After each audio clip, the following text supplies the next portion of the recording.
Oras sa buong Pilipinas, 8 minuto makalipas po ang alas 6 ng umaga. Humahataw, humahagupit, lumalatay na komentaryo sa himpapawid. 2 por 2. Walang takot sa paghimay sa masalimuot na isyu ng bayan.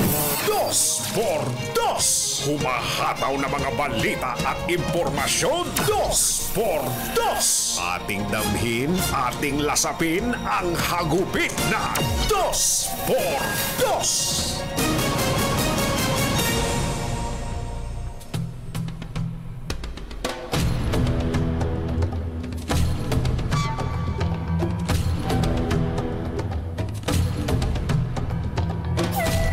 Hindi pa man panahon ng tagulan, tumaas na ng 40% ang kaso ng dengue sa bansa. Ayon kay Health Assistant Secretary Albert Domingo, may 8 pang LGUs sa Metro Manila, Central Luzon at Calabarzon ang maaaring magdeklara ng dengue outbreak kasunod ng pagdami ng mga kaso ng sakit na dala ng lamok. Sinabi ni Assistant Secretary Albert Domingo na tumaas ang dengue cases ng higit 28,000 hanggang noong Pebrero 1, 40% na mas mataas kumpara noong nakaraang taon. Una rito, nagdeklara ang Quezon City LGU ng dengue outbreak matapos makapagtala ng halos 2,000 kaso mula January 1 hanggang February 14. 200% na mas mataas mula sa katulad na panahon noong 2024. Sa nasabing bilang, 10 ang namatay sa dengue, 8 ay pawang menor de edad. Isyu ng bayan, katotohanan. 2 por 2. Isyu ng bayan, katotohanan. 2 por 2. Pag maitim ang balak, magtago ka na. 2 por 2. Si Jerry at si Anthony narito na. 2 por 2. Hahataw ng todo, urado ka. 2 por 2. Ang katotohanan dala nila. 2 por 2. Walang sinasamba pali, maniwala ka. 2 por 2. Hataw ng gusto, tol, umasa ka. 2 por 2. Aling Tina, bago lamang sa ating intro, papasukin muna natin ang isang nagmamadaling Flash Report. Flash Report! Nako, isang truck daw po ang inararo ang concrete barrier sa bahagi ng Masinag, Antipolo. May isang nasawi, RH52, Edniel Parosa. Edniel. Yuel at Tina, patay itong isang pahinante ng truck matapos itong bumangga sa concrete barriers ng Masinag intersection. Dito yan sa lungsod ng Antipolo. Sa CCTV footage na ibinahagi ng Antipolo LGU, kitang mabilis na itong takbo ng delivery truck mula pa lamang doon sa area ng Kogyo. Pero kahit nakikitang ibinangga na ng truck ang sarili nito sa concrete barriers, wala pa rin itong control nang tumbukin itong mga harang at ilang tricycle sa bahagi na ng Masinag intersection bandang alas 4 ng madaling araw. Nakatalon pa itong biktimang pahinante dahil sa panic, pero idineklara ring dead on arrival dahil sa masamang pinagbagsakan. Arestado naman na ng Antipolo City Police ang driver ng truck habang nililinis na rin ang daanan itong gamit ng mga motorista galing o papasok sa Metro Manila.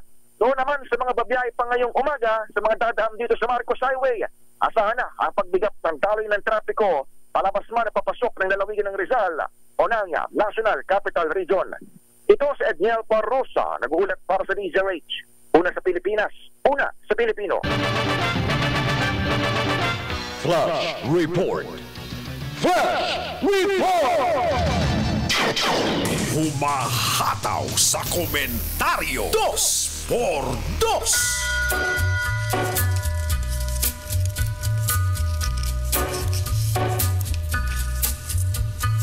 Take a little walk to the edge of town. Hi. The track Magandang morning, Aling Tina. Magandang morning, Kayu Welsh. Pasensyahan nyo na ho, medyo malamig ho kasi talaga ang panahon. Yung ating mga kumbatsero ay nilamig din. Yung isa namalat, nagkasakit. At nung Biyernes pa ho yun, matatandaan ninyo, ako nakasama nyo nun. At kami rin ni Aling Tina, no? At habang si Ka Jerry naman kahapon nandito pa. Pero mapapansin nyo, masakit, nananakit na rin kasukasuan eh. Oo, yung medyo leeg eh.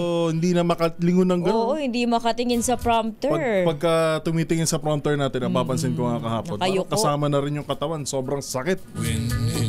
Ingat-ingat ho ha. Usong-usong sakit. Amihan pa rin naman ngayon, nandyan pa rin, pero Northern Luzon.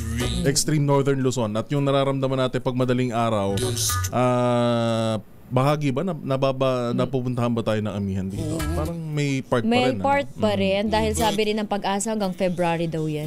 At nagpipik pa rin ngayon. At kasabay nga ho niyan, bagamat dahil sa amihan, ITCZ, Shearline, tatlong nagpapaulan po sa atin yan. Pinakamalakas dyan yung Shearline. Easterlies. At yung yun din, yung Easterlies. Ano ho?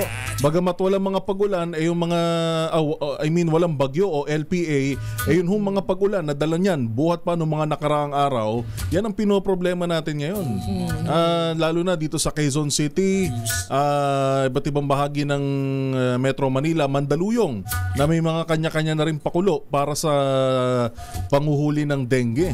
Ano bang latest natin ngayon sa dengue, Alentina? Ito merong magpapakawala daw ng mga palaka.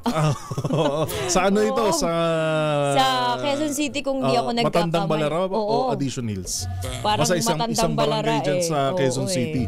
Papakawala ng palaka para yun ang kumain ng mga lamok. Mga dengue.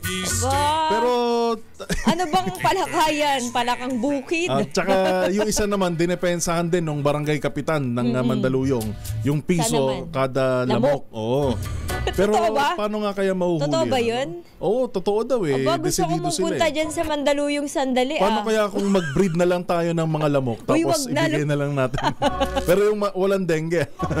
Punta ka dun, no? Tapos pakita mo nakahuli ka ng 1 milyong lamok. Meron ka ng 1 milyon. Pero paano gagawin paano mo bibilangin? Paano bibilangin? Ay, nako. Pero tayo ho, sa sarili ho nating kakayanan, tayo na rin, maglinis na rin tayo ng bakuran natin.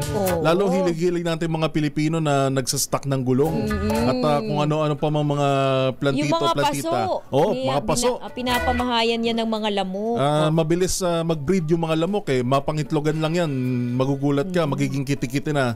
At kinabukasan, may mga lilipad-lipad na ho dyan. Delikado ho para sa mga bata. Lalo kung may mga bata ho tayo kasama sa bahay. Alam mo, isa nga sa natuklasan ko dyan, sa aking karanasan partner, ito palang mga kitikiti ng lamok, pinapakain sa isda. Kasi may karanasan ako dyan, tinapon ko yung tubig ng drum lamok na puro kitikite. Nagalit sa akin yung may-ari. Bakit? Ba't ko daw tinapon yung pagkain ng isda niya? Nakalibre na sa akin. Karanasan ko yan sa Bataan, ano? Meron akong Anong isda kumakain ba ng... Yung mga nakalagay sa aquarium. Pwede. Ganun. Kasi ang alam ko lang na pwede ipakain sa ganyan, yung mga uod na earthworm. Earthworm rather. Oo, nagulat ako pwede doon. Pwede rin pala pati lamok, ha? Hingi ako ng sorry.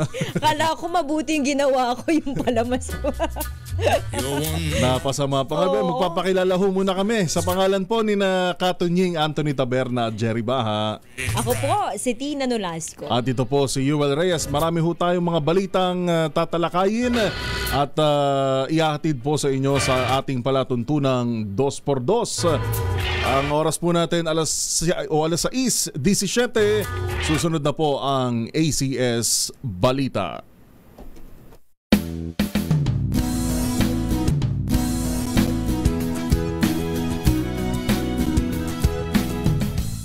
Wow, ang saya. Isang barangay na labada, puro mancha pa. Goodbye, pahinga. Mommy, isang laba lang yan sa Pride Bar Blue. May powerful stain-away enzymes na malupit sa dunit mancha. At di masakit sa kamay. Isang labalang yan. Hello, pahinga. Hello, pride for blue. ACS. Maulan man, no worries na amoy kulog ang damit. Charm Fabcon, bangong kumaka-bloom, tanggal amoy kulog sa bango ng charm. Kaya gamit ko, Charm Fabcon with Bloom Fresh technology. Kills 99.9% of kulob-causing bacteria.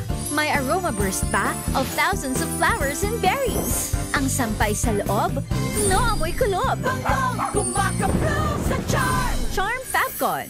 ACS. Tanggaling-galing mo. Smart dishwashing paste ko. Pritong ulam na masebo, plato o kaldero. Tanggaling for everyday. Ganyan pag smart ang dishwashing paste. May double tanggaling formula. Tanggal ang sebo, tanggal ang bakterya. Bahid para walang bahid, linis fantastic sa metal at plastic. Number 1 ko to.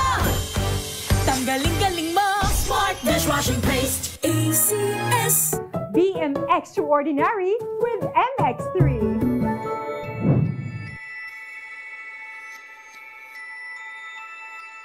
Mahalagang paalala, ang MX3 capsule ay hindi gamot at hindi dapat gamiting panggamot sa anumang uri ng sakit. MX3, tunay, natural at original.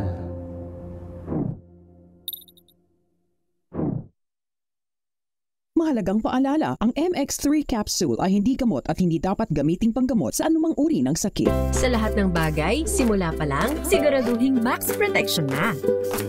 Kasi pag kulang ang proteksyon, baka madaling masira. Sa ngipin, dapat may max protection din. Max Alaga ng Unique Toothpaste. With Max Protect Formula, help stop cavities before they start, while keeping breath fresh.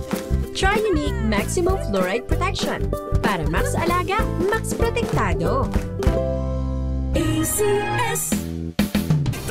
Walang makakaligtas, walang makakalampas. Saan mang sulok ng kapuluan, Luzon, Visayas hanggang Kamindalawan. Basta't may balita, ipagwagwagan ng sikat na tagapagbalita. ACS Balita. Kasama ang 2x2 tandem Anthony Taberna at Jerry Baha. ACS Balita. Ang programang ito ay hatid sa inyo ng ACS Manufacturing Corporation, ISO certified, maker of world-class quality Pride detergent.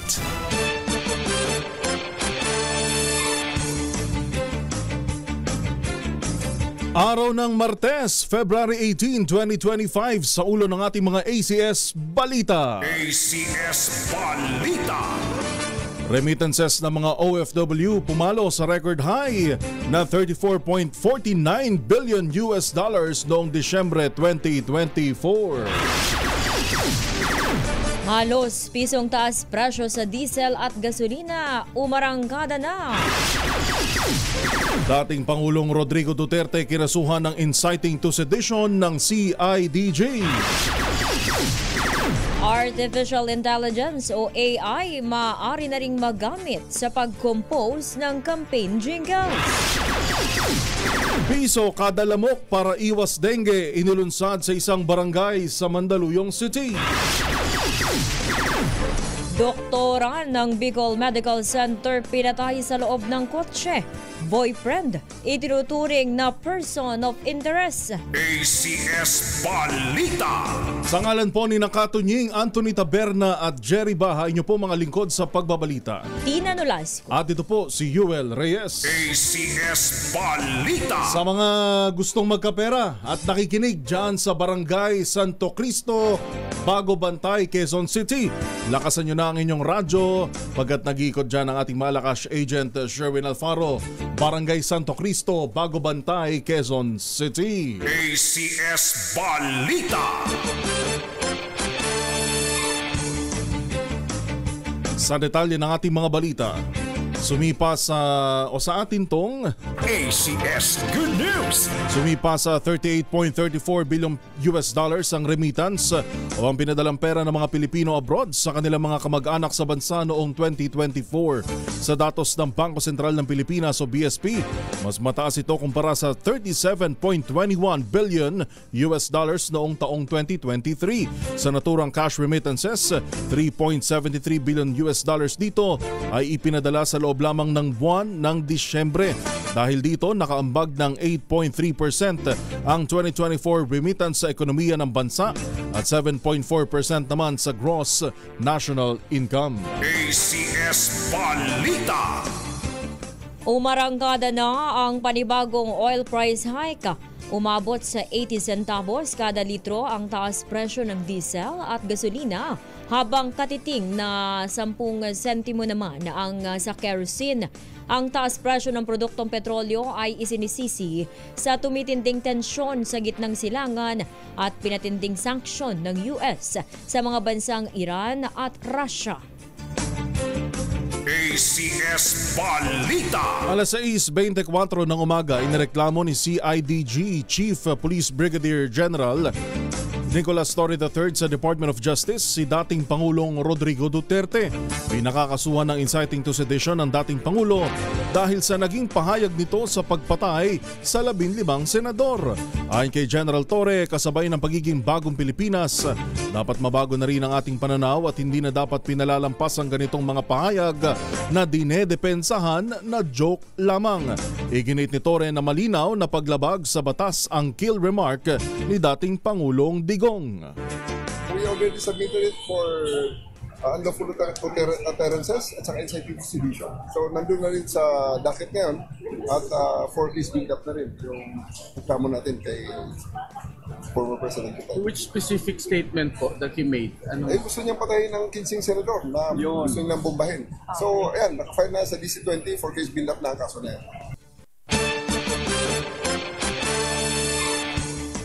Samantala, pwede na ring magamit ang Artificial Intelligence o AI sa paggawa ng campaign jingles ngayong kasagsagan ng campaign period para sa national posisyon. Ito ang ibinahagi ni Voice Master at musician Pocholo Gonzales sa gitna ng pag-usbong ng AI at nalalapit na eleksyon sa Mayo. Kwento ni Gonzales kung noon siya ang nagko-compose at nag-arrange. Ngayon ay mas madali na ang paggawa ng campaign jingle sa tulong ng AI. Gayunman, kailangan pa rin niya ng ideya mula sa tao na ibibigay sa AI tulad ng maikling lyrics o script na lalapatan ng tono ng AI. Alas 6:26 ng umaga, inilunsad ng isang barangay sa Mandaluyong City ang pisong pabuya sa bawat lamok na mapapatay o mahuhuli ng mga residente bilang tugon sa dumaraming kaso ng dengue sa kanilang lugar. Tinawag ito ng Barangay Addition Hills na may piso sa mosquito. Ito yung sa Addition Hills sa Mandaluyong pala yun. At layunin itong mapuksa ang sakit na dengue sa kanilang lugar. May inihanda pa ang barangay na isang aquarium kung saan ilalagay ang mga napatay na lamok para mabayaran. Magsisimula ang nasabing ito magandang reward system sa darating Biyernes, Pebrero 21. Dadag sa mga residente niya. Samantala, ito naman patay nang natagpuan ang isang doktora sa loob ng kanyang sasakyan sa Naga City, Camarines Sur. Kinilala ng Naga City Police ang biktima na si Rajin Monetet o Romualdez, doktora sa Bicol Medical Center. Natagpuan siya na may tama ng bala sa ulo habang nakaupo sa passenger seat ng kotse na nasa Monterey Village, Concepcion, Pequeña. Batay sa investigasyon, huli siyang nakita na pumasok sa naturang kotse kasama ang kanyang nobyo. Sa kabila nito, walang natagpo ang baril o basyon ng bala sa loob ng sasakyan at wala ring nakarinig ng putok ng baril sa oras ng insidente. Tinitingnan ngayon ng mga otoridad ang anggulong selos bilang motibo sa krimen, batay na rin sa salaysay ng mga nakatira sa tinutuluyang apartment ng magkasintahan. Ang boyfriend ng doktora na hindi kinilala ay itinuturing ngayong person of interest. ACS Metro. Labas muna tayo ng ating himpilan. Bahagi raw po ng service road ng Roxas Boulevard sa Pasay City. Abiso sarado sa mga motorista para sa campaign rally. Sino bang mga ngampanya dyan? RH15, Giselle Ricafort sa detalye. Giselle. Yuel, simula pa alas 9 ng umaga kahapon, hindi na pinadadaanan sa mga motorista itong bahagi ng service road ng Roxas Boulevard sa Pasay City para sa isa sa gawang campaign rally ng Alyansa para sa Bagong Pilipinas. Hanggang mamayang alas 9 o alas 11:59 ng gabi sarado ang service road mula sa Embahada ng Amerika hanggang sa Durham Street dito sa Cuneta Astrodome. Pinapayuhan yung mga motorista na iwasan itong nabanggit na daan at umanap ng alternatibong ruta upang hindi maabala sa kanilang mga paglalakbay. Nagka-set up na ang pagdarausan itong proclamation rally ni na Pangulong Bongbong Marcos. Nagkasalansan na rito yung may mga upuan at LED TV sa labas ng Astrodome para sa mga makikiisang taga-suporta ng senatorial slate ng administrasyon.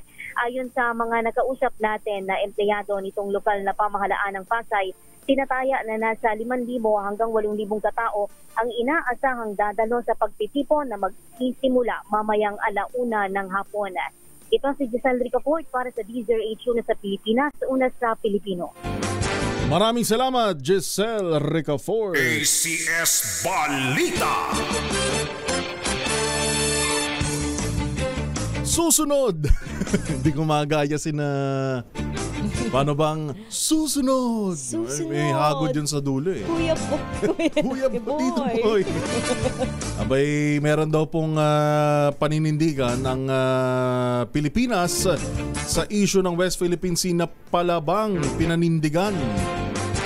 Abay, saan kayang diskusyon na ganap ito? At anong conference? At may winner na ang ating, may nahuli na ang ating Malacash agent dyan po sa Quezon City. Inyo pa rin mga lingkod sa pagbabalita sa pangalan ni Nakatunying Anthony Taberna at Jerry Baha. Ako po, Tina Nolasio. At ito po si Yuel Reyes, alas 6:30.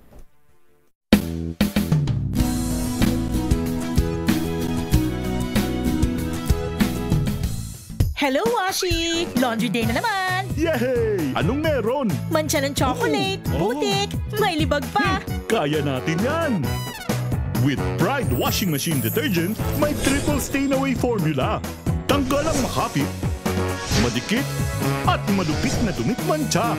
Kaya easy-easy ang labada. Mula noon hanggang ngayon! All you need is Pride! All you need is Pride! ACS.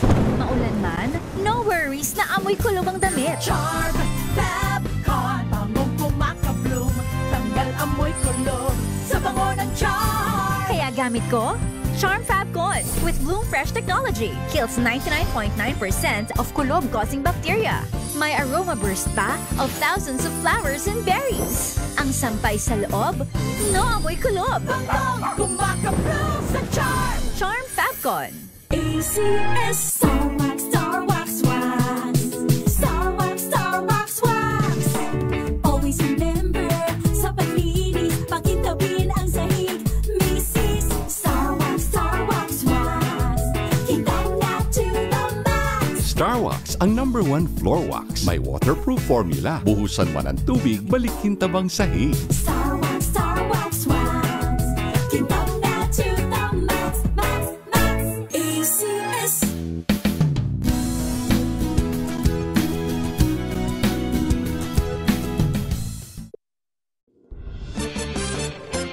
Walang balitang makakaligtas, walang balitang makakalampas, saan mang sulok ng kapuluan. ACS Balita! ACS Balita! Ang programang ito ay hatid sa inyo ng ACS Manufacturing Corporation, ISO Certified, maker ng world-class quality Pride Detergent. Kasama ang 2x2 tandem Anthony Taberna at Jerry Baha. ACS Balita!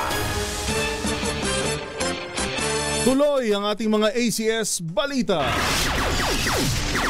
Palabang nanindigan ng Pilipinas sa issue ng West Philippine Sea sa isinagawang roundtable discussion sa 61st Munich Security Conference kaharap ang kinatawan ng China. Sa diskusyon, binigyan diin ni DFA Secretary Enrique Manalo na patuloy na susundin ng Pilipinas ang rules-based international order at ang rule of law, partikular ang United Nations Convention on the Law of the Sea o UNCLOS. Iginiit ni Manalo na dapat sundin ng mga bansang lumagda sa UNCLOS ang kanilang pinirmahan. Sagot naman ng dating Chinese Vice Foreign Minister na si Fu Ying, ang Pilipinas umano ang lumabag sa declaration, ganon, on the conduct of parties sa South China Sea ng okupahan ng Second Thomas o Ayungin Shoal at Sabina sa Escodas Shoal. Samantala, aabot naman sa 80% ng mga krimen na nangyari sa mga bansang kasapi sa Association of Southeast Asian Nations o ASEAN ang isinagawa dahil sa impluwensya ng iligal na droga. Ito ang iniulat ni Bureau of Corrections of Bucor Director General Gregorio Pio Katapang sa ASEAN Regional Correctional Conference sa Puerto Princesa City sa Palawan. Sa seminar, ibinahagi ni Katapang ang natutunan niya mula sa ibang bansa na nagbahagi ng kanilang sistema ng home imprisonment para sa mga individual na nakagawa ng maliit na paglabag upang maiwasan ang pag-isikip sa mga kulungan. Kwento ni Katapang kung hindi naman pusher o nagtutulak ng droga pero nahulihan lang ng may droga, sa halip na ikulong, mas mainam na iparehab lamang ito. Alas 6:34, nagsimula na ang isang linggong selebrasyon ng ika-74 na taong founding anniversary ng Department of Social Welfare and Development o DSWD. Secretary Rex Gatchalian. Sa mensahe ni Undersecretary Emeline Aglipay-Villar ng International Affairs, Attached and Supervised Agencies, kabilang sa mga nakalatag na programa sa isang linggong pagdiriwang ng anibersaryo ng ahensya ang pagpaparangal sa ISO 9001 at 27001 certification para sa DSWD. Susundan ito ng pagdulunsad sa Kaagapay Donations Portal, Harmonized Electronic License and Permit System o HELPS at Minors Traveling Abroad o MTA kasama ang pamilya sa Bagong Pilipinas Compendium. Bukod pa rito ang media launch para sa Angels Pets at pagdulunsad sa bagong programang APOCO Program, First 100 o 1,000 Days of Life Grants at Sustainable Livelihood Program so SLP, Electronic Vehicle for Pension o Persons with Disabilities. Bukas naman ang isang linggong bazaar sa ahensya simula alas 8 ng umaga hanggang alas 5 ng hapon kung saan makabibili ng iba't ibang abubot, damit at mga pagkain. Samantala, nakumpiska naman ng Bureau of Custom ang nasa 336 milyong halaga ng smuggled luxury cars matapos na salakayin ng isang car showroom sa Makati City. Isinagawa ng operasyon ng BOC sa loob ng showroom ng ACH High-End Motor Service Center sa JP Rizal Street kung saan nabiso nila ang may 16 na luxury cars kabilang ang isang motorsiklo.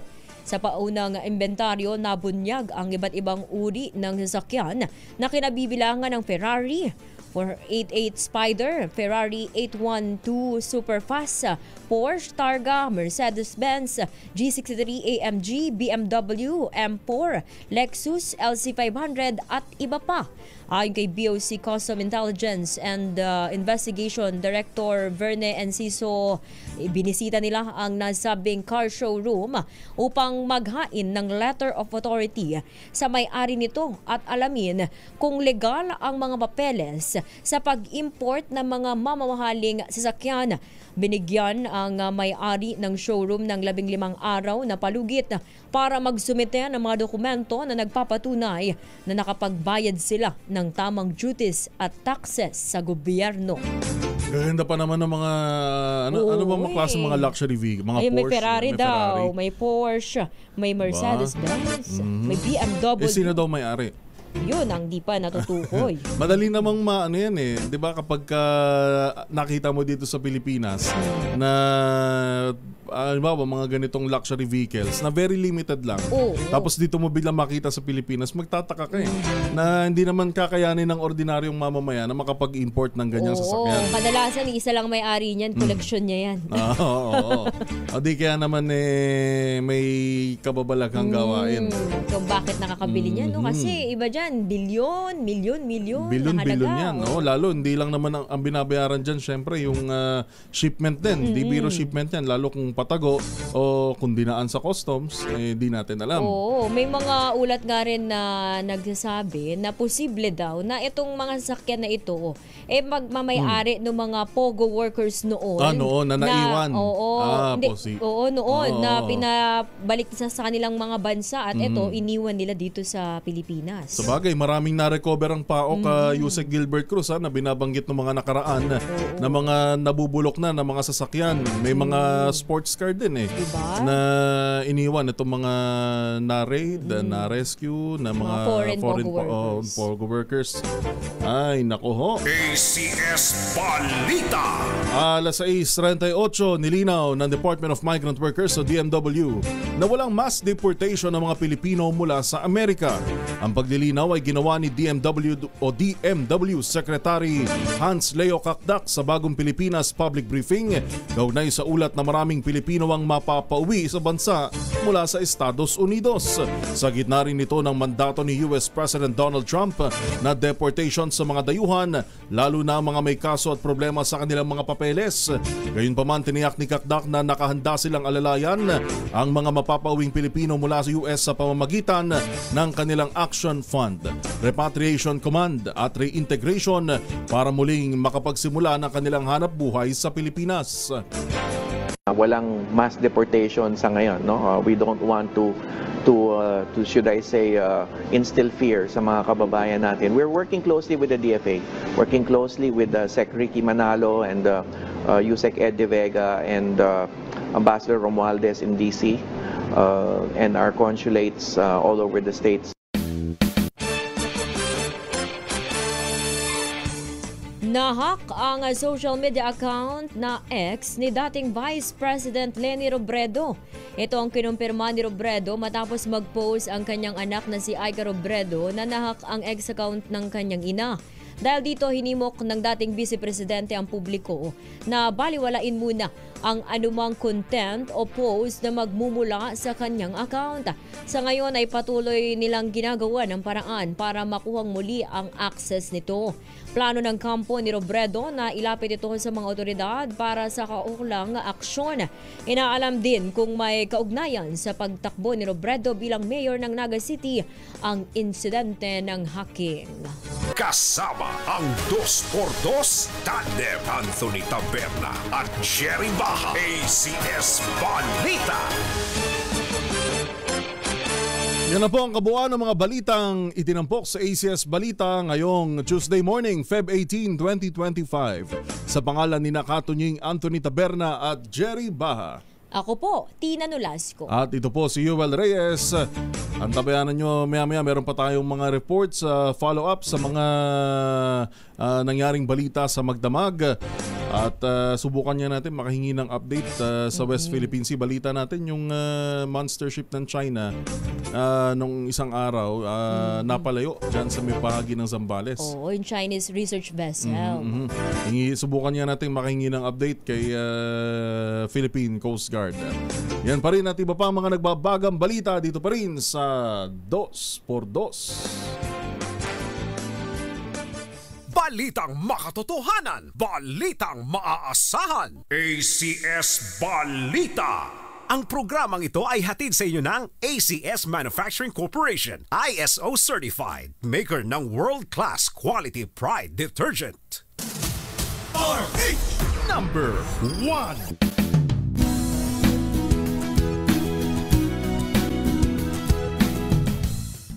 Maulan man, no worries na amoy kulog ang damit. Charm Fabcon, bangong kumaka-bloom, tanggal amoy kulog sa bango ng Charm. Kaya gamit ko, Charm Fabcon with Bloom Fresh technology kills 99.9% of kulob-causing bacteria.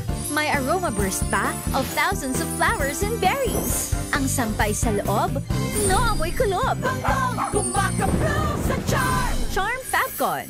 ACS. Kilalanin ang mga tatakbo ngayong 2025 midterm elections sa Bakit Ikaw? The DZRH Job Interview. Live sa Damdaming Bayan, alas 8:30 ng umaga, Lunes hanggang Biyernes, kasama sina Lakay Deo Macalma at Sister L, Elaine Apil. Bakit Ikaw? The DZRH Job Interview. Magbago man ang panahon, doon kami sa gawang Peerless. Champion, mula sa baretang pangmatagalan, purong powder. Hanggang sa mapulang liquid detergent. Kaya sa labahan, Champion! Tapat na walang katapat.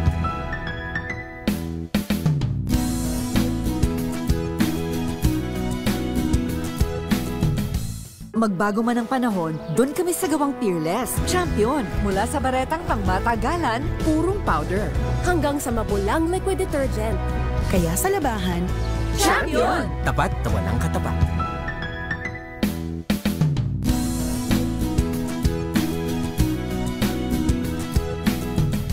magbago man ang panahon, doon kami sa gawang Peerless. Champion, mula sa baretang pangmatagalan, purong powder. Hanggang sa mapulang liquid detergent. Kaya sa labahan, Champion! Tapat na walang katapat.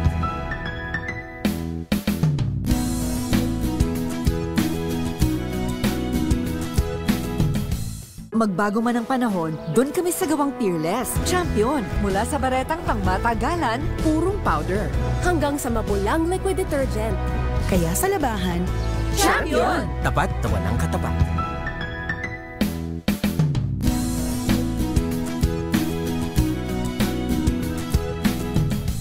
magbago man ang panahon, doon kami sa gawang Peerless. Champion, mula sa baretang pangmatagalan, purong powder. Hanggang sa mapulang liquid detergent. Kaya sa labahan, Champion! Tapat na walang katapat.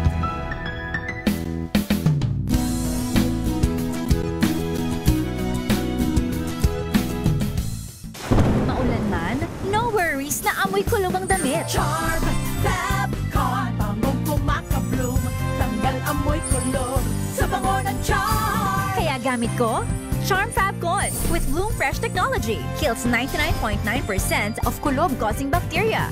May aroma burst pa of thousands of flowers and berries. Ang sampay sa loob, no amoy kulob. Pangong kumakabloom sa Charm. Charm Fabcon.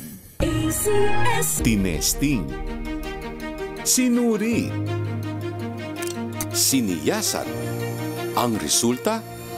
Super effective ang Shield sa pagpatay ng bakterya at virus. Shield Antibacterial Soap. Believe ang mga eksperto sa Philippine Nurses Association. At si Mami. Tiwala ako sa Shield. Shield Antibacterial Soap. Napatunayang mabisa. Ang mga nurse, tiwala. ACS. magbago man ang panahon, doon kami sa gawang Peerless. Champion, mula sa baretang pangmatagalan, purong powder. Hanggang sa mapulang liquid detergent. Kaya sa labahan, Champion! Tapat na walang katapat.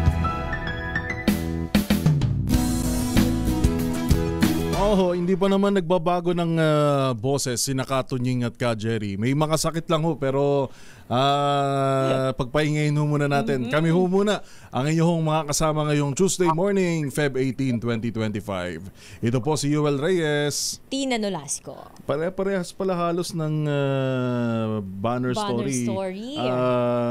Aling Tinay, ano? Ate Tinay na lang itatawag. Oy, dahil kasi Kuyang Yuel. Ang banner story ng mga pahayagan, Mapa Inquirer, Philippine Star at naiba dun sa Manila Times na nakakasama din natin sa Hanap Buhay. Ang tungkol doon sa banta ni, actually joke yun yun yung pinag-uusapan ninyo kahapon na depende sa taong tatanggap yung sinabing kill remark ni dating Pangulong Rodrigo Duterte. May nabasa nga rin ako na wala naman palang pangalan sinabi ang Pangulo. Wala naman. Ang dating Pangulo. Para lang kasi kung di tayo nagkakamali sa mga survey kasi lumalabas, lalo yung huli sa tama Pulse Asia, SWS, pasok yung mga pambato ng administrasyon sa alyansa. Pero pagdating ho sa mga pambato ng PDP Laban, ang nakapasok sa top 12 rankings ay si incumbent Senators Bongo at saka si Senator Bato de la Rosa. Pero yung ibang mga kasama sa PDP Laban, bagamat iba yung nakikita kasi natin sa social media. Kaya maraming tao parang wala nang tiwala sa survey, kasi nakikita nila social media yung tinatawag na algorithm, kumbaga. Kung ano yung pinapanood mo, ano yung gusto mo lang tingnan, yun ang syempre lalabas sa feed mo. Kaya para sa'yo, parang malaki yung tsansa nung kandidatong to. Sa mga netizens ay malaki, parang ganun. Kaya siguro doon na ni dating Pangulong Duterte, ni Tatay Diggs, na para makapasok yung lahat ng mga pambato ng PDP Laban. Tagigin na lang. Oo. Kaya lang, samot-sari ho ang reaksyon ng ating mga kababayan tungkol dyan. Bukod kasi doon, partner, hindi lang yun yung bomb threat ibang level kasi yun. Tsaka matatandaan nyo, maraming nakukulong sa bomb threat, lalo sa mga airport. Paano nga ito? Wala naman sa airport. May mga maganda makakausap din pala tayo ng mga law expert tungkol dito. Kaya yung mga ganung sa social media na nagbibitaw ng pahayag? Di ba?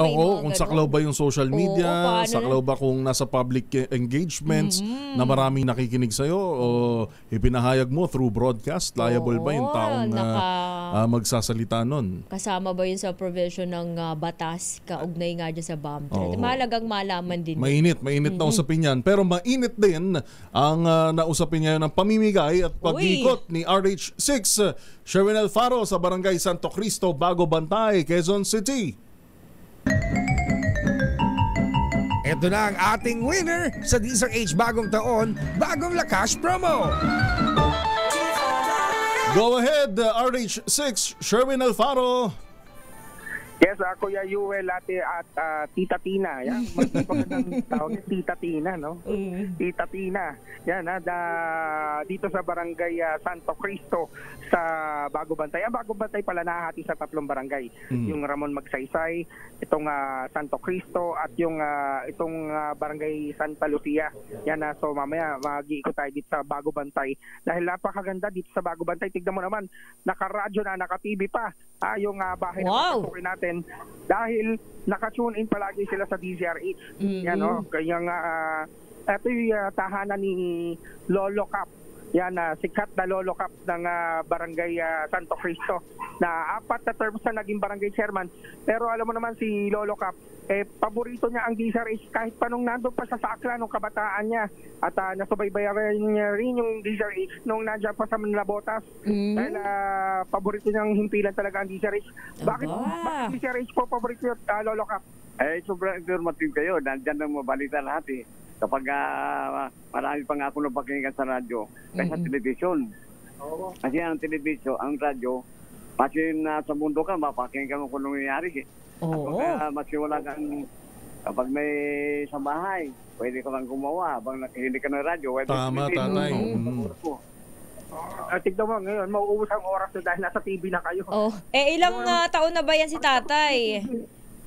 Yung TV nila, yung radyo. Ayan yung radyo. Sherwin. TV pa. Ilang taon na ba si tatay? At mukhang... Naku, naputol. Kontakin natin agad si... Naputol ang audio. Naputol ang audio, pero nandyan yung Zoom. Try nga natin sa Zoom audio ni ipa-unmute natin ang Zoom. Try natin sa Zoom audio kung mukhang stable naman yung internet connection natin. Yan. Zoom audio tayo. Sorry, naputol tayo. Mahina ang signal na kasi konkreto may konkreto dito sa looban.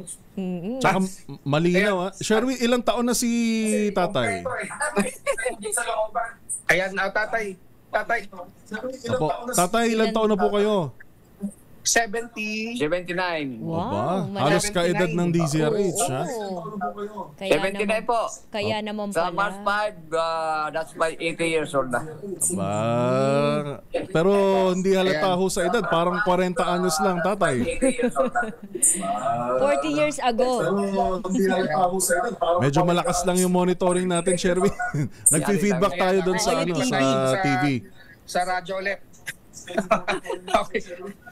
delay kasi yung monitor namin kaya hindi namin maintindihan yung pinag-uusapan natin.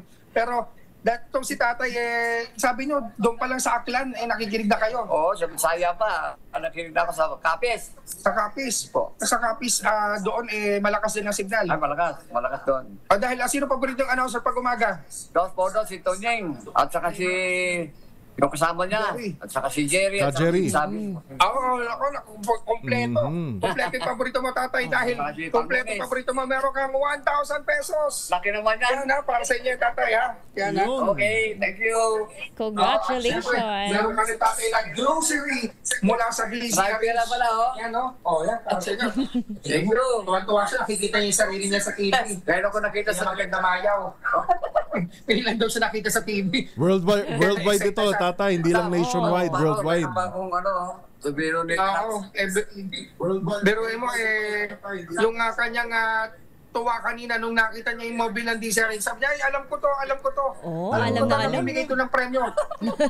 Sabi niya, papapremyo daw natin 5,000. Gusto mag-abo na pa ako ng 5,000 nito. Naku, abonado ka dyan. Buti lang talaga. Hawak-hawak niya ng 1,000, wala nang palagan yan. Kaya sa mga nais manalo ng 1,000 pesos, tatay, baka may gusto kang batiin sa inyo sa Aklan, sa Capiz. Ay, kapatid ko, mag-birthday 96 years old na. Ano pangalan? Kami ng Capiz. At yung mayor namin, si Mayor Mac. Ayan, so batiin mo sila na ngayon, darating ako dyan. Padala ko may 1,000 kong baon. Wow! Malayo mararating. Diyan sa Capiz. Kaya naman sa mga nais manalo ng 1,000 pesos laki tumutok sa DZRH. Baka kayo nasa sunod nating winner sa DZRH. Bagong taon, bagong Lacash Pro Hours. Number 6, Sherwin Battle para DZRH. Una sa Pilipinas, una sa Pilipino. Thank you, Sherwin Alfaro. Nakatunying at ka Jerry. Ito po si Yuval Reyes. At ako naman po, si Tina Nolasco. Mainit-init din tong matapos ang ilang araw na napanood natin. Pwede ba nating balikan yon mga kasama natin sa RHTV, yung video ng angkas dun sa Cainta, Rizal. Sa Rizal na hinarang yung daloy ng traffic kasi meron silang motorcade. Ito yung sinasabi sa atin kamakailan ni angkas CEO George Rijeka na kasama siya mismo doon sa convoy na yon. Ayan, ito ho. Sa mga nanonood sa atin sa RHTV, ito ho yung kamakailang issue na nag-viral sa social media na ipinost sa Facebook ng Visor Philippines. At sa may intersection. Kasi makikita nyo ho dito, green light, wala rin hong kasamang HPG, wala rin hong mga kasamang kahit anong law enforcement agencies. At hinarangan yung daloy ng sasakyan para yung convoy nila makadaan papunta sa Marilake. Ito yung sinasabi sa atin ni CEO George. Papunta sila doon para i-promote yung gawing ligtas ulit yung pagbabiyahe dyan sa Marilake. Kasunod nga ng mga nagbabanking na mga motorista yung ho mga dyan. aksidente din yan. Sunod-sunod na mga aksidente na nagpa-trigger kamakailan lamang yung nag-Superman. Yung isa ho doon, sinuspende na rin ho ang lisensya. Yung nag-Superman na aksidente, na ospital, nasuspende pa. Nabawian yata ng lisensya na. Oo, hindi lang suspension. Kaya lang ho dito ang naging hakbang ng LTO kay angkas CEO George, sinuspende naman ang kanyang lisensya ng 90 days. Hindi ito yung unang lumabas kasi revocation. Pero nilinaw ni LTO Chief Vigor Mendoza na yan suspension lang ng 90 days. Maganda yan, dahil napatunayan. Tsaka in fairness dito kay Sir George Rijeka na magaling umako. Yes. Hindi tatakbuhan. At hindi dumidepensa pa, binibigyan katwiran yung maling ginawa. Marami kasi sa mga nakikita natin, halimbawa na lamang sa EDSA busway, pagka nahuling dumaan dyan, katakot-takot kung ano-anong gagawing pagpapaliwanag. Anak ako ni ganitong senador, anak ako ni congressman ganito, driver ako ni ganito, di ba? Tapos mamaya-maya, pag nahuli, magsusorry. Paano kung hindi mahuli? Thank you na lang. Ganun. At salute din naman sa ating otoridad dahil binigyan ng sanction, hindi lang tinanggap yung apology. Dahil yun din ang panawagan ng publiko, nabigyan niya ng parusa, nakaabala Hindi lang pwedeng mag-sorry-sorry lang. Pero sana sa pagkakataong ito, masyadong malaki ho yung grupo na to. Paano kung ibang grupo naman yung gumawa niya na hindi marunong umako ng pagkakamali? Hindi leche-leche tayo dito ngayon. Sino ang makakasuhan? Dapat may mga nakabantay din sa mga ganyang national highway na either HPG man o kung sino man ho na in charge sa ganyan. Dapat may nagbabantay ho sa mga kalsadahan ho natin. Para makontrol, Mapasabado o linggo, mabantayan natin yung kalsada kung ano mangyayari. Hindi sa tuwing meron lang checkpoint. Doon lang maghihigpit. At saka sa mga ganyan namang may mga motorcade, laging makikipag-ugnayan sa local government unit. Yan ang lesson dyan. Yan ang naiwan dyan na lesson. Bagamat taon-taon nga daw kasi nilang palagian na nilang ginagawa, ngayon na-overlook. Pero yun nga, lessons learned, ganun ho talaga. Ganun ang sistema, tayo, pero dapat ay sundin. Lessons learned na rin. Oras natin, alas 7:01. Pangunahing balita, susunod na.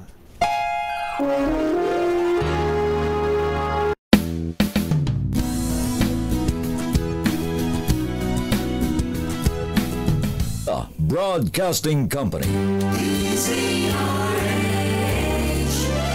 DZRH, member kapisanan ng mga broadcaster ng Pilipinas. Oras, alas 7:01. Balitang bagong-bago. Balitang dapat alam mo. Balitang magdadagdag ng talino. Dahil bagong impormasyon, makibalita. Unang-una sa DZRH. Pangunahing balita. Kasama ang 2x2 tandem nina Anthony Taberna at Jerry Baha.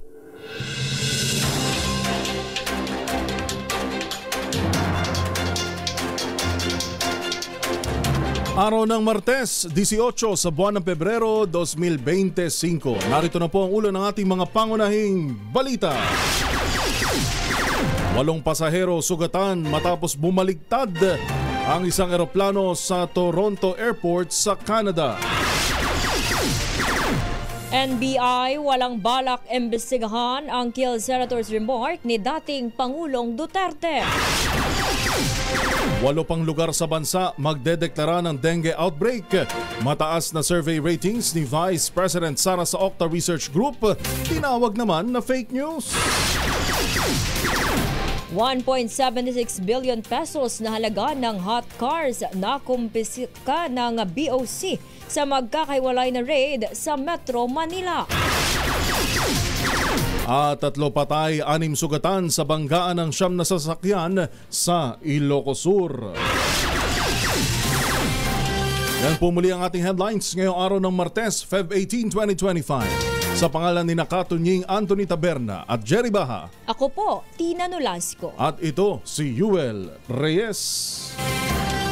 Pangunahing balita. Sa detalye ng ating mga balita. Umabot na sa higit 1.75 billion piso ang halaga ng mga hinihinalang smuggled na sasakyan na kinumpiska ng Bureau of Customs, Customs Intelligence and Investigation Services. Kasunod ito ng serye ng pagsalakay na ginawa ng ahensya sa 3 showroom sa Pasay City, Parañaque at ang pinakahuli ay sa Makati City.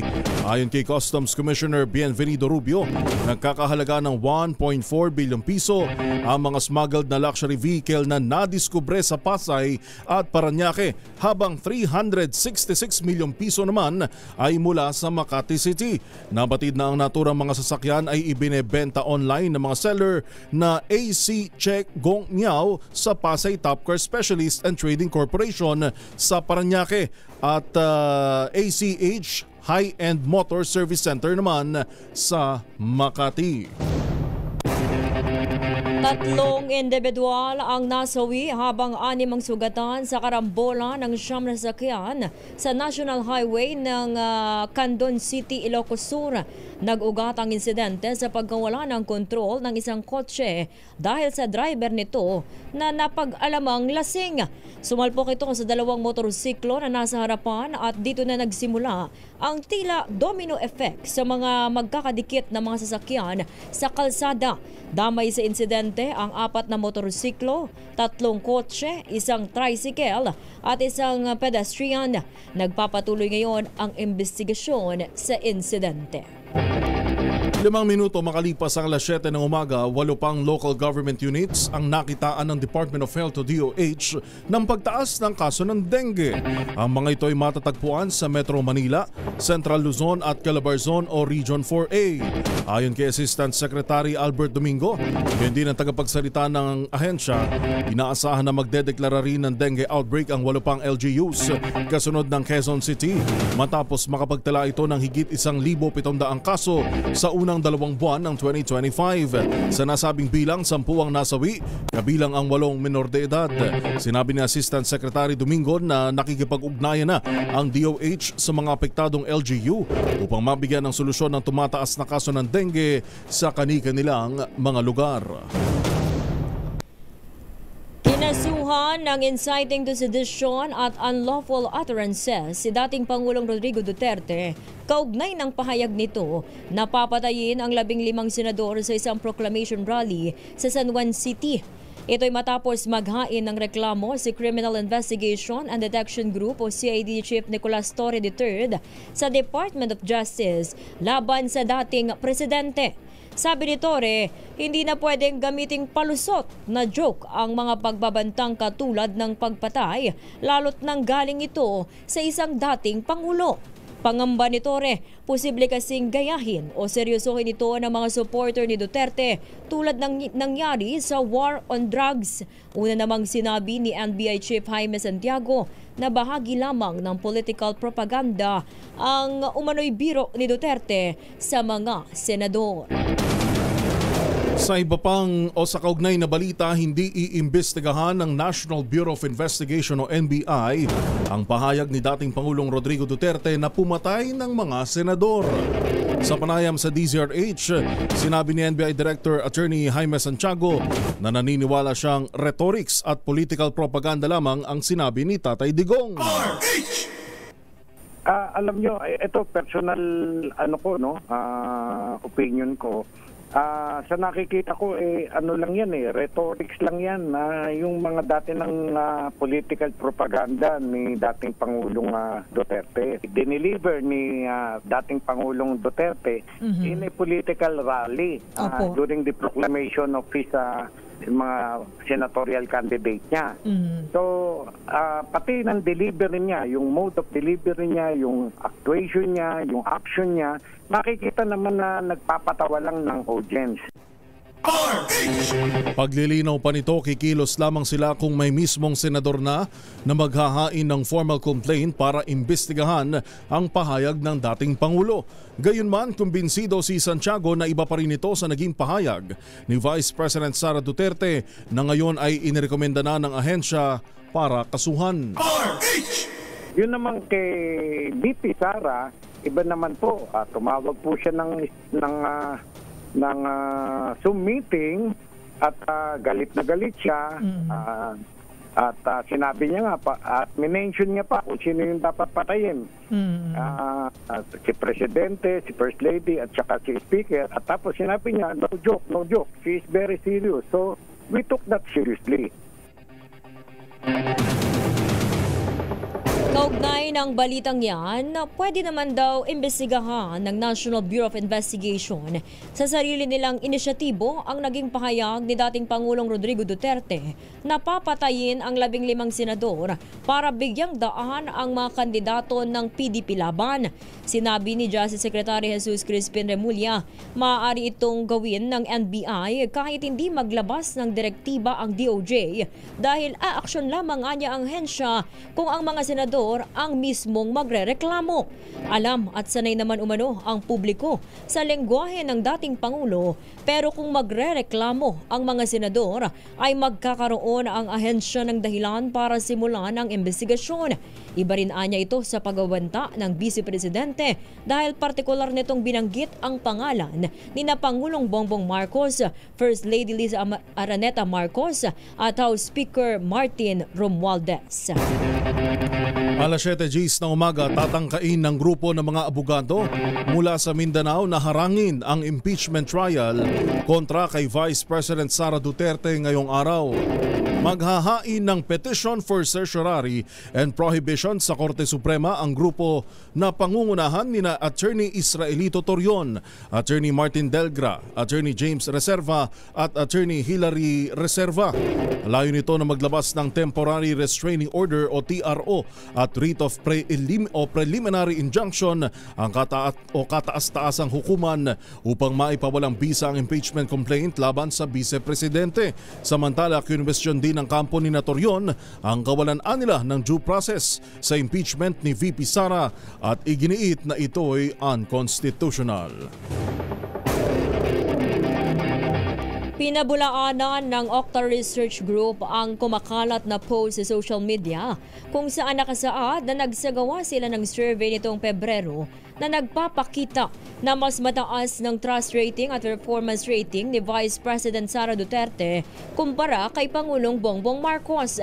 Ayon sa Okta Group, fake news ang lumalabas na impormasyon at sa official Facebook page nila, bumisita upang beripikahin ang resulta ng survey.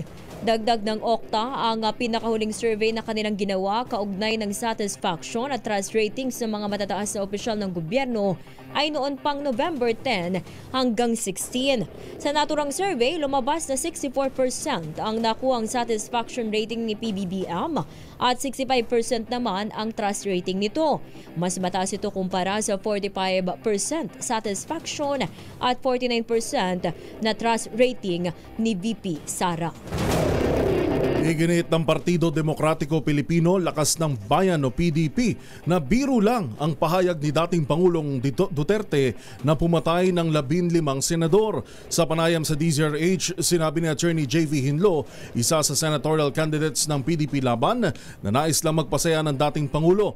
Dapat anya mapakinggan ng mga tao ang buong talumpati ni Duterte dahil wala namang mga pagbabanta na nangyari roon. Tiyak daw si Hinlo na madidismiss lang ang kaso kapag pinag-aralan ng DOJ ang naturang pahayag. The former president was just joking. It was a light-hearted moment. He wanted to make everybody happy and laugh.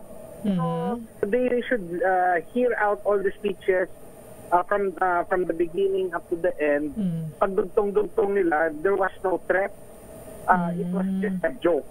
And yung masama dito, walang sense of humor yung mga gusto mag-complain. But I'm definitely sure that kung pag-aralan ng DOJ yan, at gusto talaga ng pag-aralan, it will be dismissed.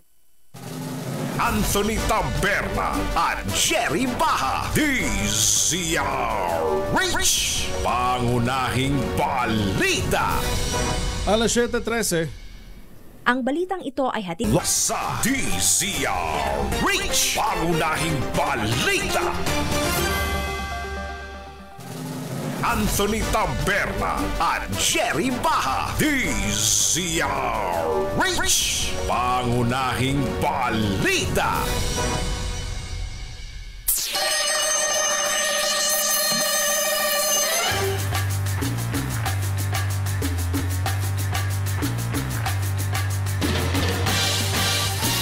Inyo pa rin pong nakakasama sa pangalan ni Nakatunying Anthony Taberna, Jerry Baha.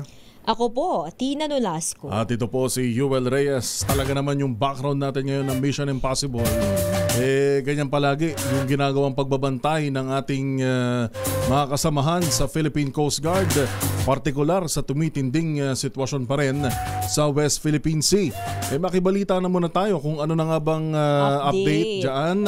Marami pa rin bang mga Chinese vessels ang nagmamasid-masid malapit sa loob na mismo ng ating exclusive economic zone. Kasama na natin Commodore J. Tariela, tagapagsalita ng Philippine Coast Guard for West Philippine Sea. Commodore J, magandang umaga po. Si Yuel Reyes po ito at kasama ko rin po si Tina Nolasco. Magandang umaga po. Magandang umaga po sa inyo at sa inyo mga taga-subaybay. Opo, Commodore J, kamusta po? Ano pong update na ngayon sa monitoring natin, sa pagbabantay natin sa West Philippine Sea? Well, the latest update that we have, no, itong BRP Bagakay or yung MRB 4410 remains to be shadowing and monitoring itong China Coast Guard 3105, no. Noong mga nakarang araw, inireport namin na BRP Bagakay is the one deployed replacing BRP Cabra, no. So right now they are at this time ngayong umaga, no, the latest position of the China Coast Guard vessel na sinashadow natin is 97 nautical miles off the coast of Zambales. Parang malapit-lapit masyado. Yes, well, malayo siya, sir, no? 97. From yes. Okay. The coast of Zambales. No? And then there are also other China Coast Guard vessels na minomonitor din tayo sa Zambales. Ito yung China Coast Guard 5303 and China Coast Guard 3301. So in total, the vessels that are present in Bajo de Masinloc are 3 China Coast Guard vessels. Meron, kamakailan po na-report nyo rin po, Commodore J, yung pag-alis ng China Monster Ship. Meron ho bang katulad niyan dun sa mga natitira na nabanggit nyo po na Chinese vessels na kasing laki? O kundi kaya naman hindi kahit paano may co-compare natin yung laki niya, Tina, dun sa mga kasalukuyan nagsistay ngayon dyan sa may Bajo de Masinloc? Ang China Coast Guard Monster Ship has an overall length of 165 meters. No? And if you're going to compare itong laki ng mga barko na ito ngayon na nasa Bajo de Masinloc, itong China Coast Guard 5303 and 3105, basically it still has more than 100 meters ang haba. No? It may not be as big as the Monster Ship, but again, ang BRP Bagakay is only 44 meters. No? So almost double the size. Well, more than double the size ng ating Coast Guard vessel, yung laki ng mga barko na to ng China. Sa ngayon ba, sir, ilan na po ang namomonitor natin na mga barko o sakyang pandagat sa West Philippine Sea dyan, ng China? Bukod dun sa tatlo na may kalakihan din. Well, in different areas, no? Kasi passing through din naman yung iba, no? For example, of course, there are always China Coast Guard vessels in Palawan. But we also have to consider the fact na malapit kasi ito sa Mischief Reef, na kung saan ito na rin yung harbor area nila, no? Yung port facility nila. So, there's really no specific actual number, no? Masasabi tayo. But we can fairly assume na in different pockets of the West Philippine Sea, you can find the China Coast Guard vessels and Chinese Maritime Militia.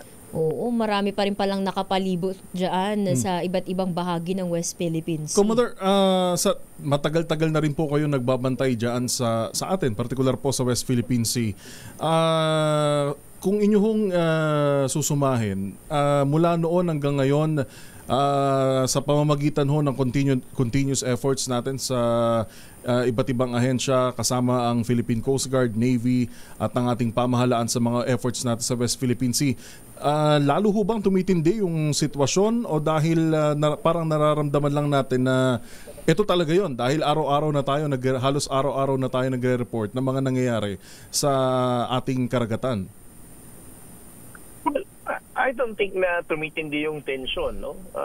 I think we need to understand the fact na kaya naman natin na pag-uusapan ng West Philippine Sea. It's because under this administration, under President Bongbong Marcos, he has supported the transparency effort wherein ordinarily, of course, media person learn about what's happening, no? And it wasn't, alam mas maintindihan ng ating mga kababayan Pilipino ano ang pinagdadaanan ng ating Armed Force sa Philippines, ng Philippine Coast. Ang day-to-day na buhay natin sa West Philippine Sea. So I think it's not correct for us to say na because of this daily reporting, we can say na may mas mataas na escalation of tension compared sa mga nakaraang taon. Sir, kamusta naman po ang ating mga sundalo doon na personnel na naka-assign, lalo na't kaka-deploy lang nitong BRP Bagakay, kung di ako nagkakami, Bagakay. Doon po ba yung lagay ng supply nila doon, ang mga kakain, yung kalagayan nila doon? Yung mga raw missions natin. Well, ang Philippine Coast Guard, we are also conducting our own rotation and resupply mission, no? Dahil may mga Coast Guard personnel din tayo in different maritime features na kasama ang Armed Force of the Philippines na ino-occupy natin, no? Na binabantayan natin. Except only in Ayungin Shoal, wherein it's a commissioned Navy vessel. So the Armed Force of the Philippines is the one leading itong resupply dito sa BRP Sierra Madre. And the Philippine Coast Guard is only supporting. Okay. And of course, kailangan din natin banggitin na so far naman ang ating pamahalaan sa pagtutulungan namin ng Armed Forces, ng Bureau of Fisheries and Aquatic Resources and all other government agencies ay sinisiguro natin na kumpleto pa rin ang supplies ng ating mga and even the Philippine Coast Guard personnel stationed there. Nabanggit nyo ho kanina yung efforts under the Marcos Jr. administration. Naalala ko tuloy yung binasa natin kanina, Tina, yung tungkol dun sa Munich conference na dinaluhan ng DFA.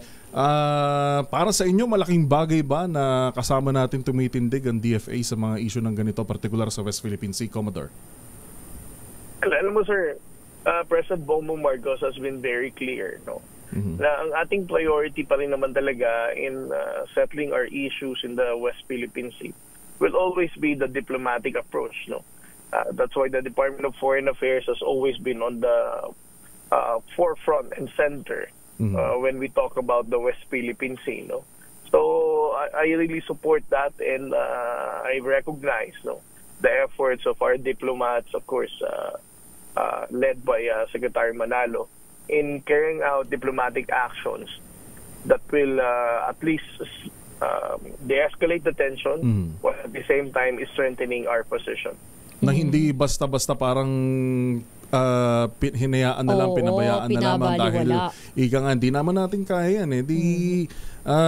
Hayaan na natin sila kung gusto nilang lumapit. Parang ganun yung thinking kasi na ibang kababayan natin, basta wala lang gera.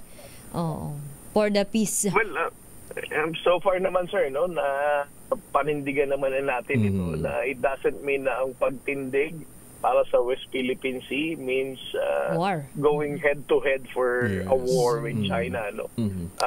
Na-explain na ito ni Pangulong Bongbong Marcos na as his priority is not to surrender a square inch of our territory, but at the same time, he highlighted the fact that we are a peace-loving nation and that we are not instigators of war. Sir, ito madakuan naman natin, no. Itong kamakailan may pahayag si Congressman Marcoleta. In spirit of balancing pamamahayag. Kasi umere po sa amin dito sa Bakit Ikaw series ng DZRH kamakailan, Commodore. Yung reaction ho sa pagtawag daw sa kanya na traitor. Kaugnay nga dun sa, nag-ugat to dun, Tina, sa may pahayag nga na wala naman talagang West Philippine Sea. Sa mapa ng Pilipinas. At yun nga daw, masyado daw po kayong masakit magsalita. Wala. Parang ang sabi po out of context. At sabi niya rin, handa siyang makipagpatayan para sa West Philippine Sea. In spirit of fair journalism, ano pong pahayag nyo dito, Commodore J, lalo dito rin po ito sa DZRH, Umere? Well, una sa lahat, no, I think it is also wrong to say na I called him a traitor. If you're going to read my tweets, no, in response doon sa sinabi ni Congressman Marcoleta, I never, no, I think you can check that on my ex post, no? Na wala akong binanggit sa kanya na traitor siya. Although he has said things like daw ay wag magpapa-G na word at nagpapakamangmang. I never use those kind of terminologies, no, in calling out those people who are going against our position in the West Philippine Sea. Secondly, I would like to appreciate Congressman Marcoleta na sinabi niya na ating daw pala talaga ang West Philippine Sea, no, but he just doesn't want to call it that way. Again, ang basihan natin, ang pagtawag natin ng West Philippine Sea dito, Again? Ang east. Opo, pihit lang tayo ng konti, Commodore. Medyo nagpuputol lang po yung choppy line. lang po yung Try natin po ulit, Commodore. Yes. Yes, sir. Go ahead po. Ngayon, panindigan ang salita ng West Philippine. Medyo choppy lang ang ating line na. President Bongbong Marcos, no, na ito ay hindi katang-isip lamang. And of course, the Philippines na parte si Congressman Marcoleta ng 19 Congress na nagpasa dito noong nakaraang Disyembre.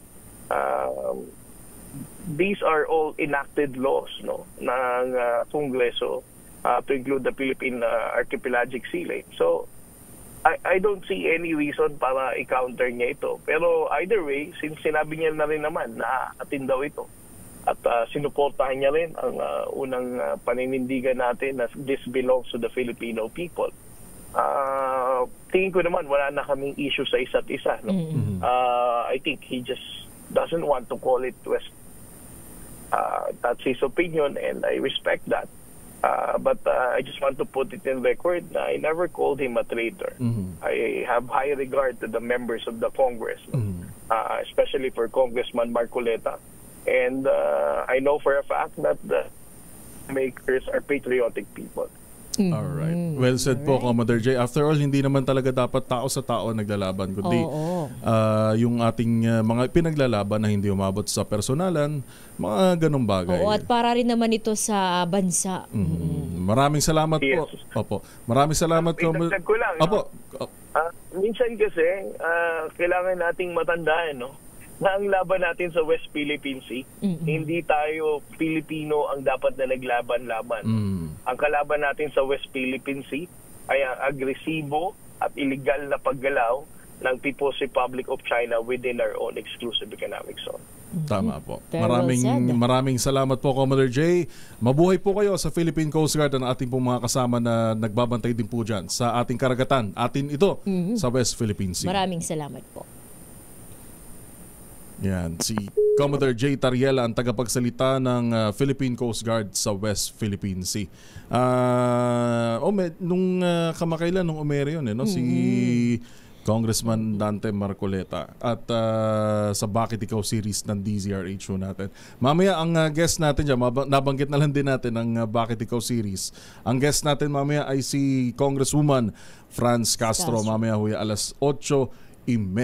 Babalik pa rin ho ang ating mga balita dito sa Pangunahing Balita. Mga nangunguna at mga bagong balita sa DZRH. Pangunahing Balita. Bagong balita sa DZRH. Pangunahing Balita.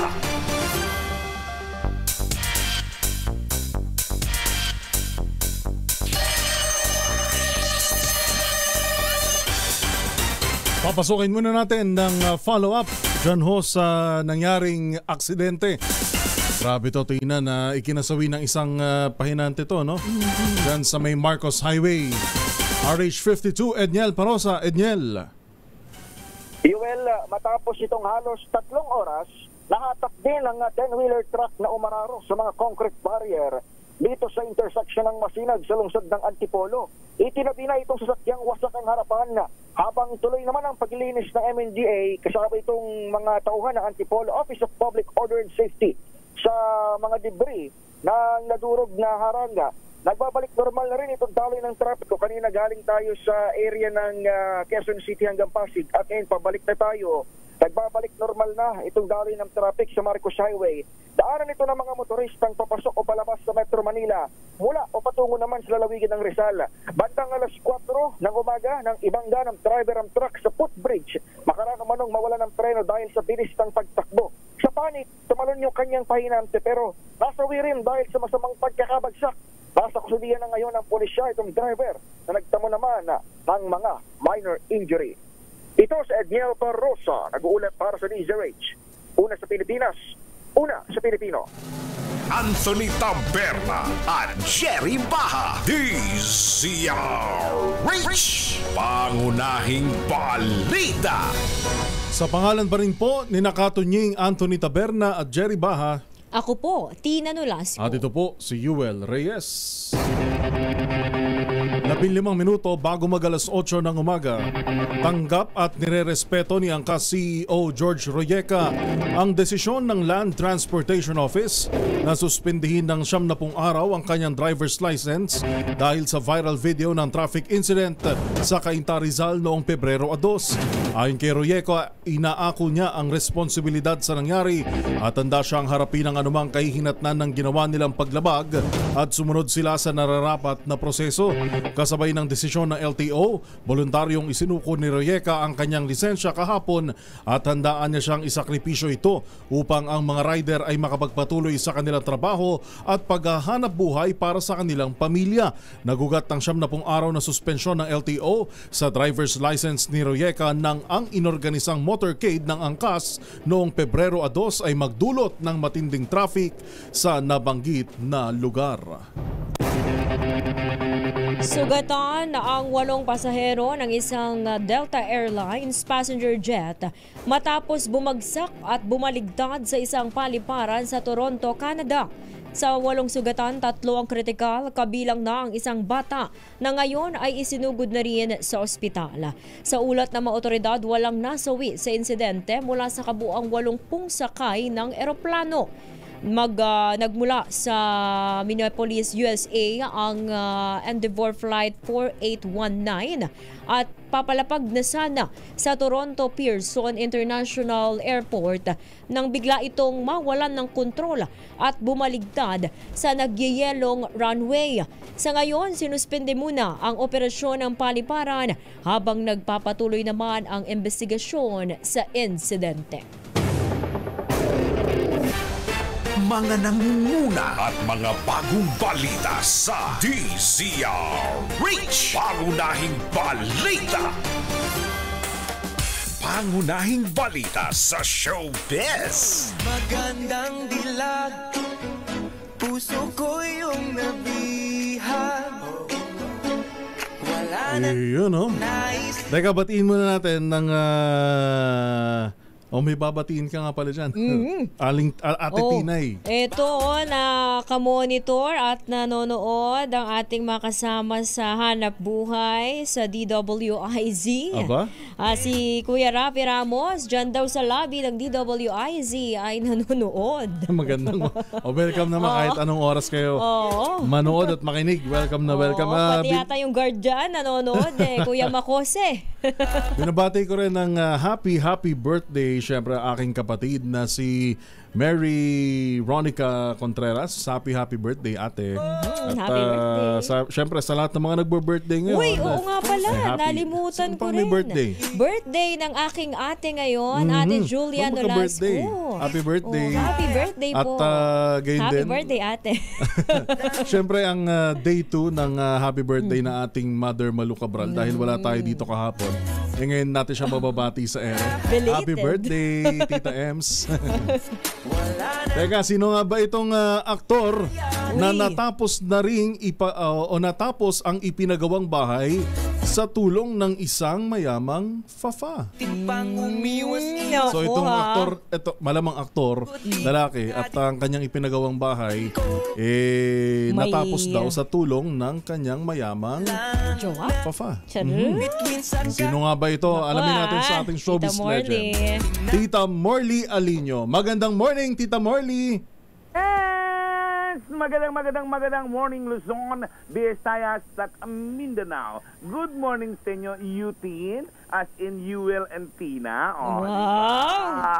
May pauso ka, Tita Morley, Love team. Pero ito, nakakaloka at super mega nakakabaliw dahil itong controversial na aktor ay usap-usapang binigyan daw ng datong para ipagpatuloy ang pagpapagawa ng bahay nito. Well, hindi lang daw datong, sinusuportahan daw nito ngayon ang isang, sinusuportahan daw siya ng isang celebrity in showbiz of course, na super mega rich. At syempre, ang kapalit nito ay friendship at pagmamahal. Friendship at pagmamahal. At tinanggap nga daw ng naturang aktor ang tulong dahil ito ay nangangailangan naman talaga. Kaya nga ito ngayon ay abala sa kanyang pagsasayaw. Ayan, abala ito sa kanyang pagsasayaw. Pero parang wala na siyang masyadong projects ngayon, Tita Morley. Walang masyadong project, pero since nang ito ay magsayaw, ay napansin muli siya ng mga producer. Ayan. At nagkaroon din siya ngayon ng mga racket. Ayan. Clue! Ang naturang aktor na di umano ay sinusuportahan ng isang businessman. Ayan, ha? So, ang Fafa ay businessman. Ayan. Itago natin ang initial niya, may letter S sa kanyang pangalan. Ayan. Letter S. Baka may may hinala ka, Ate Tina eh. Dancer? Nag-trending ba to sa social media kamakailan? Nako, wag kang makakanyang-ganyan. Baka matulog ka sa rehas na bakalo. Yan ang ating DZRH Showbiz Status News. Ako po ang inyong RH47, Morley Alinio para sa DZRH. Una sa Pilipinas, una sa Pilipino. Babu! Thank you, Tita Morley Alinio. Mga nangunguna at mga bagong balita sa DZRH. Pangunahing balita. Sa kanilang agenda ang impeachment trial laban kay Vice President Sara Duterte ngayong araw. Sinabi ni Supreme Court spokesperson Attorney Camille Ting, layo nilang maisagawa ang kanilang tungkulin at hindi para manawagan ng impeachment laban kay VP Sara. Kasunod ito ng paghahain ng petition for mandamus ni Attorney Catalino Generillo Jr. noong Biyernes. Sa nasabing petisyon, binigyang katwiran ng abogado ang nakasaad sa konstitusyon na kailangang agarang aksyonan ng Senado ang isinampang Articles of Impeachment. Punto rin ni Generillo na walang hadlang upang hindi mag-convene ang Senado bilang impeachment court upang magsagawa ng public trial kung guilty o hindi ang Vice-Presidente. Git nito, wala namang kapansanan, physical, mental disability ang mga senador para hindi mag-convene. Mas pinababa pa ng Department of Agriculture ang maximum suggested retail price para sa bigas. Ayon kay Agriculture Assistant Secretary Arnel De Mesa, tagapagsalita ng ahensya, mula sa 55 pesos per kilo ay ibinaba pa ang MSRP nito sa 52 pesos kada kilo. Mas pinababa rin ng DA ang presyo ng bigas sa Kadiwa stores, partikular sa Rice for All program. Kabilang dito ang 100% broken rice na dating 36 pesos pero ngayon ay mabibili na lang sa 33 pesos ang kada kilo. Ang 25% broken rice ay 35 pesos ang kada kilo na lang mula sa dating 38 pesos at ang 5% broken rice na dating 45 ang kada kilo ay 43 pesos kada kilo na lang ngayon. Ito na ang ikalawang pagkakataon na tinapyasan ng ahensya ang presyo sa naturang agri-product. Samantala, inaasahan pang maibababa ito sa 49 pesos kada kilo ang maximum suggested retail price sa bigas hanggang sa susunod na buwan. Anthony Taberna at Jerry Baha, DZRH, pangunahing balita. Yan na po ang kabuuan ng mga balitang itinampok sa pangunahing balita sa 2x2. Sa pangalan po ni Nakatunying, Anthony Taberna at Jerry Baha. Ako po, Tina Nolasco. At ito po si Yuel Reyes. Mga nangunguna at mga bagong balita sa DZRH, pangunahing balita.